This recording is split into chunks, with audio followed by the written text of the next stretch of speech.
You say this is the biggest day of Charles' life. Why?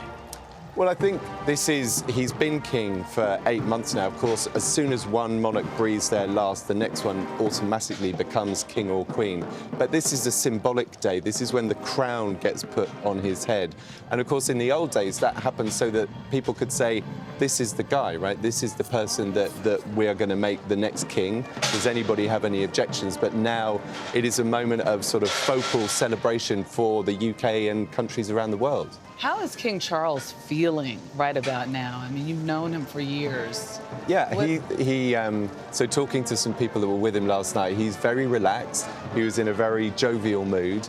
I think this morning he will be focusing on the detail. He loves to go through all of the plans minute by minute so he knows. And don't forget, although this is a big ceremony, ceremonial is stuff that he's done his whole life. So this is actually, if he puts himself into that perspective, it's kind of like a normal day for him in some ways. He's been a restless man his whole life. Is he a happy, satisfied one now?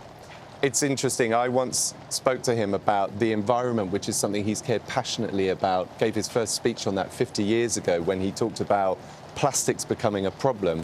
And I said to him, now that you see that's such a central thing and we all talk about sustainability, you must be really happy. And he's like, not a bit of it. I just wish everybody had got the message sooner because we're running out of time. So he's still so driven on the issues that he cares about. He's not sitting back and resting on his laurels. He wants people to go even faster if they can.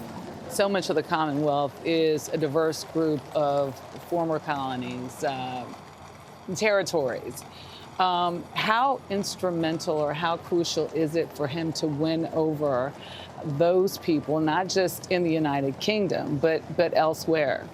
So he's been really clear when I've talked to him about these things. He says, look, I'm not a politician. I'm not someone that campaigns. What I'm here to do is I serve at the will of the people. So if a country wants to have the British monarchy as its head of state, then I'm delighted and I will do that to the best of my ability. But I'm not going to try and encourage people or force them into doing something they don't want to do. And we've seen, don't forget, when Queen Elizabeth came to the throne, she was Queen of Ceylon, now Sri Lanka. She was Queen of South Africa.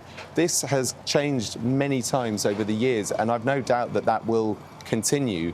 But he will serve those people that want to have him there, and those that don't, I'm sure he would want to welcome them into a different kind of warm and friendly relationship with the UK. To those who say there's a housing crisis here, there's a cost of living crisis here, why is the government spending all of this money on a coronation?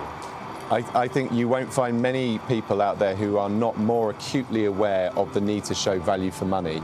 The king, in all aspects of his life, is very, although this is very magnificent what you see, he is aware that they are public servants, they are their duty and service at their core, and he will be very, very mindful of trying to walk the line between having a moment of great celebration for the nation, but not looking indulgent and profligate with the money. He understands he has the Prince's Trust, he has many other charities that are set up to designed to help people that have financial difficulties, so he'll have that at the forefront of his mind. And keep in mind too, Jeff, this has not happened in 70 years. Yes. He was 4 years old when he was stood there watching his mother have the crown put on her head. Did he tell you this? Does he remember it? Yeah, he does. I talked to him about it. He remembers the big moments of the ceremony, and he also remembers the fact that he had a very, very short haircut that day. And that look of despair. I think that's more about the hair than anything else. Good luck in there. Have a great time. Thank you. And we will look forward to speaking with Julian once he is out of the coronation, him join us to give us his recap of what he saw inside.